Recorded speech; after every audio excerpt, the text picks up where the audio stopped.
بسم اللہ الرحمن الرحیم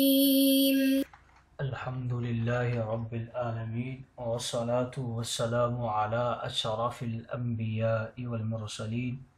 اما بعد فاستعیذ باللہ من الشیطان الرجیم بسم اللہ الرحمن الرحیم السلام علیکم ورحمۃ اللہ وبرکاتہ۔ عزیز طلبہ کرام، امید کرتا ہوں آپ خیر سے ہوں گے۔ انشاءاللہ آج ہم تفسیر جلالین کے درس نمبر 287 میں سپارہ نمبر 19 سے سورہ شعراء کی منتخب کردہ آیات 192 سے لے کر 194 تک پڑھنے کی سعادت حاصل کریں گے، جن میں کلام باری تعالی و کلام مفسر کا ترجمہ ہوگا۔ کلام مفسر کی تشریح و توضیح کرنے کی سعادت حاصل کریں گے۔ تو آئیے طلبہ کرام بلا تاخیر بڑھتے ہیں اپنے آج کے درس کی طرف۔ بسم اللہ الرحمن الرحیم۔ رب تعالی نے ارشاد فرمایا، وَإِنَّهُ لَتَنزِيلُ رَبِّ الْعَالَمِينَ نزل به الروح الامین علی قلبک لتکون من المنذرین۔ بلا شبہ یہ قرآن رب العالمین کا نازل فرمودہ ہے، یعنی اس کی طرف سے نازل کیا گیا ہے۔ اسے جبریل امین لے کر آپ کے قلب پر اترے ہیں تاکہ آپ ڈرانے والوں میں سے ہو جائیں۔ یہاں اللہ رب العزت قرآن کی اور اس کے نازل کرنے والے کی اور جس پر نازل کیا گیا اس کی مدح فرما رہے ہیں۔ خلاصہ کلام یہ ہے کہ کفار مکہ نے قرآن کے وحی الہی اور منزل من اللہ ہونے کا انکار کیا، اور اسی بنا پر رسالت محمدیہ اور دعوت محمدیہ کا انکار کیا۔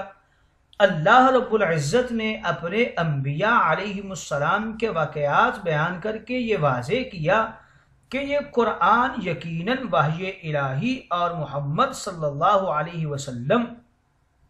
اس کے سچے رسول ہیں، کیونکہ اگر ایسا نہ ہوتا تو یہ پیغمبر جو نہ پڑھ سکتا ہے اور نہ لکھ سکتا ہے،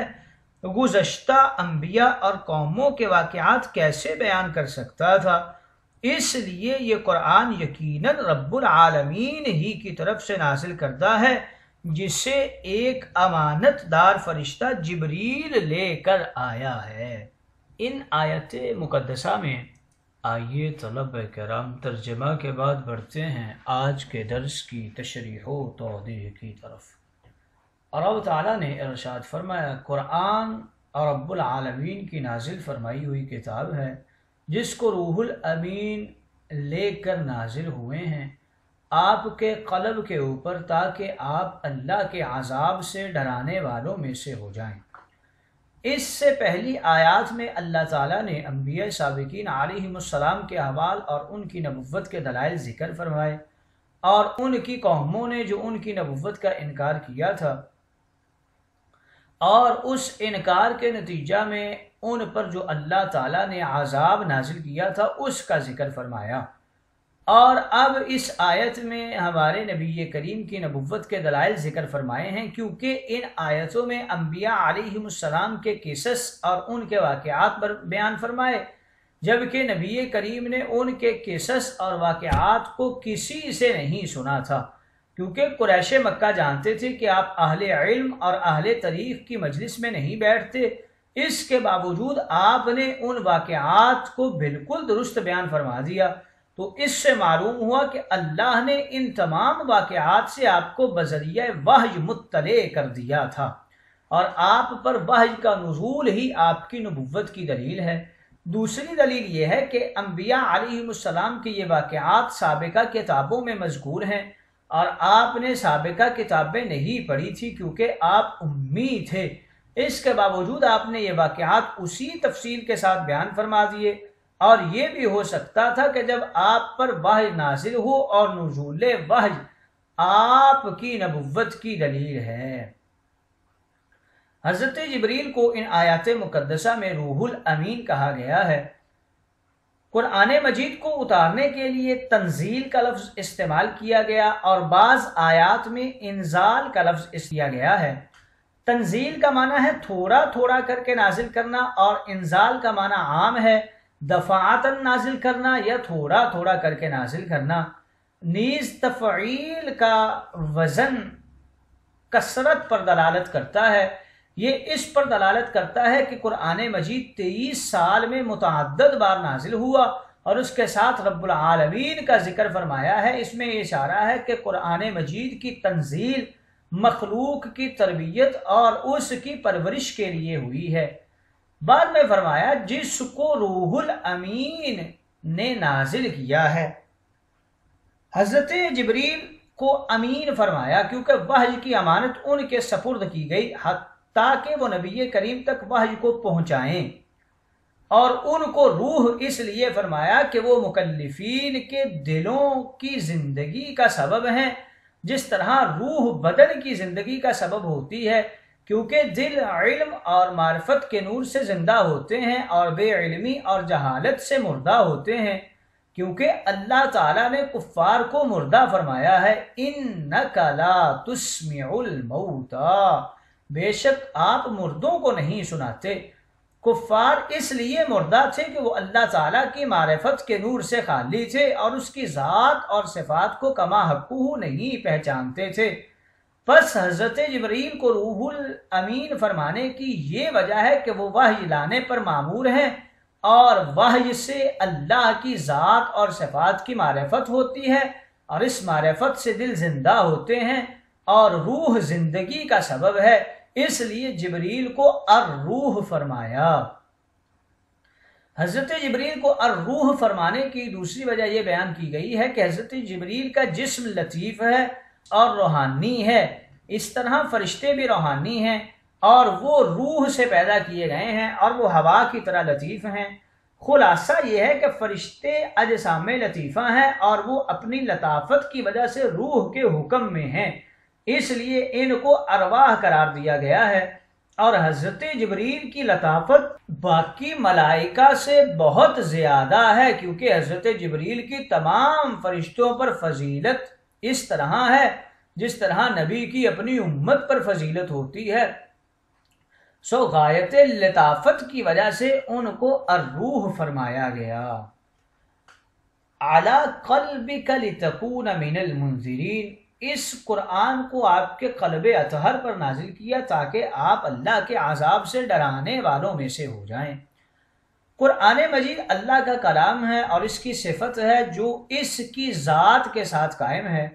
اللہ تعالیٰ نے اس کو الفاظ عربیہ کا لباس پہنایا اور ان الفاظ عربیہ کو حضرت جبریل پر نازل فرمایا اور ان کو ان الفاظ پر امین بنایا تاکہ وہ اس حقائق میں تصرف نہ کریں۔ پھر حضرت جبریل نے ان الفاظ کو سیدنا محمد صلی اللہ علیہ وسلم قلب اطہر پر نازل فرمایا، جیسا کہ فرمایا رب تعالیٰ نے آپ کے قلب کے اوپر تاکہ آپ اللہ کے عذاب سے ڈرانے والوں میں سے ہو جائیں۔ یعنی اے محمد، جبریل نے قرآن کی آپ کے سامنے تلاوت کی، آپ نے اس کو اپنے دل میں یاد کر لیا، کیونکہ دل ہی کسی چیز کو یاد رکھنے اور اس کے ثبوت کا محل ہے، اور وحی اور الہام کا معدن اور منبع ہے، اور انسان کے جسم میں صرف دل ہی خطاب اور فیض کو قبول کرنے کی صلاحیت رکھتا ہے، اور اللہ رب العزت کے کلام کو اپنے دل میں جذب کرنے اور اس کو محفوظ کرنے کی صلاحیت تمام انبیاء میں سے اللہ نے صرف ہمارے نبی کریم کو عطا کی تھی۔ اللہ نے فرمایا سنقرئک فلا تنسیٰ، ہم عن قریب آپ کو پڑھائیں گے پھر آپ اس کو کبھی نہیں بھولیں گے۔ اور باقی انبیاء کی کتابیں الواح اور صحائف کی صورتوں میں نازل کی گئی تھی، ان کے دلوں پر نازل نہیں ہوئی تھی۔ ہمارے نبی کریم پر وحی اس وقت نازل کی گئی جب آپ کو وحی کی سخت پیاس تھی، پھر وہ وحی آپ کی فہم اور ادراک کی سماعت میں آ گئی، اور یہ بلندی سے پستی کی طرف نزول ہے اور خاص کا مرتبہ ہے، کیونکہ عوام پہلے کسی کلام کو سنتے ہیں پھر ان کی فہم میں آتا ہے، پھر اس کے بعد وہ اس کو دل میں یاد رکھتے ہیں، اور یہ پستی سے بلندی کی جانب ترقی ہے، اور یہ مریدین اور اہل سلوک کا درجہ ہے۔ سو خاص اور عوام میں کس قدر فرق ہے۔ ایک سید سے سوال کیا گیا کہ حضرت جبریل ہمارے نبی کریم پر کتنی بار نازل ہوئے، تو انہوں نے جواب دیا کہ مشہور قول یہ ہے کہ وہ آپ پر 24,000 بار نازل ہوئے، اور مشکات الانوار میں مذکور ہے کہ ہمارے نبی کریم پر جبریل 27,000 بار نازل ہوئے، اور باقی انبیاء علیہم السلام پر 3,000 بار سے زیادہ نازل نہیں ہوئے۔ نیز فرمایا لِتَكُونَ مِنَ الْمُنذِرِينَ، قرآن آپ کے قلب اطہر پر اس لیے نازل فرمایا ہے تاکہ آپ اللہ کے عذاب سے ڈرانے والوں میں سے ہو جائیں، ہر چند کے آپ نیک اعمال پر ثواب کی بشارت دینے والے بھی ہیں اور برے اعمال پر اللہ کے عذاب سے ڈرانے والے بھی ہیں۔ لیکن اس آیت میں صرف عذاب سے ڈرانے کا ذکر ہے، کیونکہ ثواب کے حصول کی بنسبت عذاب سے بچنا زیادہ اہم ہے اور اس پر مقدم ہے۔ رذائل سے خالی ہونا فضائل سے متصف ہونے پر مقدم ہے۔ جیسے بیمار اور کمزور آدمی پہلے بیماری کو دور کرتا ہے، پھر قوت بخش غذائیں کھاتا ہے۔ حضرت جبریل نے قرآن مقدس کے علاوہ دیگر احکام کے متعلق بھی آپ پر وحی نازل کی ہے۔ امام ابن مردویہ حضرت سعد رضی اللہ تعالی عنہ سے روایت کرتے ہیں، نبی کریم نے فرمایا، سنو، اور روح الامین نے میرے دل میں یہ بات ڈالی ہے کہ کسی شخص کو اس وقت تک موت نہیں آتی جب تک اس کا رزق مکمل نہ ہو جائے، خواہ اس میں تاخیر ہو۔ امام ابن ابی شیبہ حضرت عبداللہ بن مسعود سے روایت کرتے ہیں، رسول اللہ نے فرمایا، ہر وہ کام جو تم کو جنت کے قریب کرے گا اور دوزخ سے دور کرے گا، میں تم کو اس کا حکم دے چکا ہوں، اور ہر وہ کام جو تم کو دوزخ کے قریب اور جنت سے دور کرے گا، میں تم کو اس کام سے منع کر چکا ہوں۔ اور بے شک روح الامین نے میرے دل میں یہ بات ڈالی ہے، جب تک کوئی شخص اپنے رزق کو مکمل نہیں کر لے گا اس کو موت نہیں آئے گی۔ بس اللہ سے ڈرو اور اچھے طریقے سے طلب کرو، اور حصول رزق کی تاخیر تم کو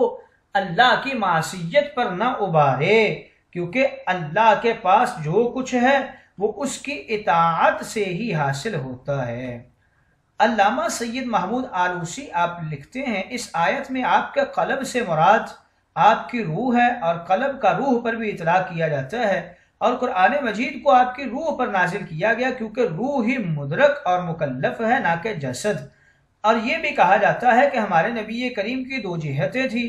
آپ کی ایک جہت ملکی تھی اور اس جہت سے آپ فیض قبول کرتے تھے، اور دوسری جہت بشری تھی اور اس جہت سے آپ مخلوق کو فیض دیتے تھے۔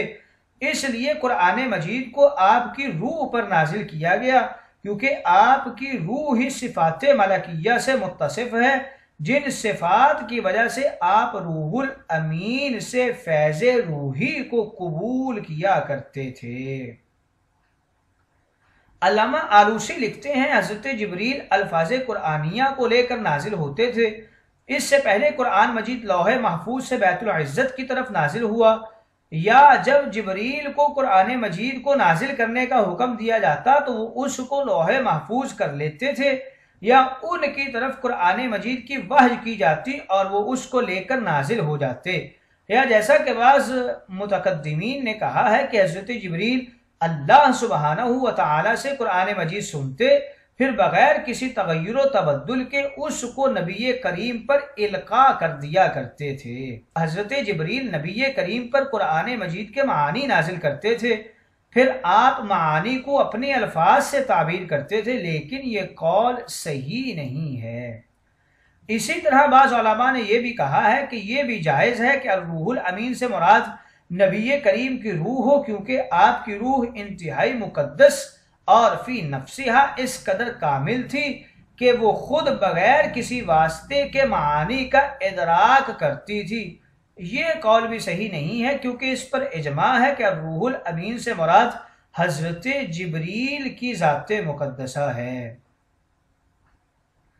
نبی کریم اس قرآن کو جبریل سے سنتے تھے اور اپنی خداداد قوتوں سے اس کو یاد کر لیتے تھے۔ یہ اس طرح نہیں تھا جس طرح عام بشر نبی کریم سے سنتے تھے پھر اس کو یاد کر لیتے تھے۔ یہی وجہ ہے کہ قرآن مجید کے نزول کے وقت آپ پر سخت دہشت طاری ہوتی تھی اور شدید سردی میں بھی آپ کی پیشانی مبارک پر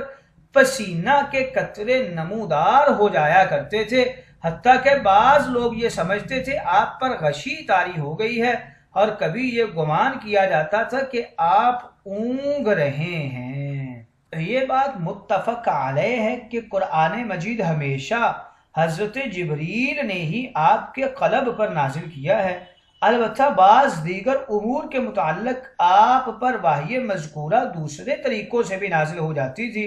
جیسا کہ احادیث میں ہے بعض اوقات فرشتہ آپ کے پاس جسمانی شکل میں بھی آ جایا کرتا تھا۔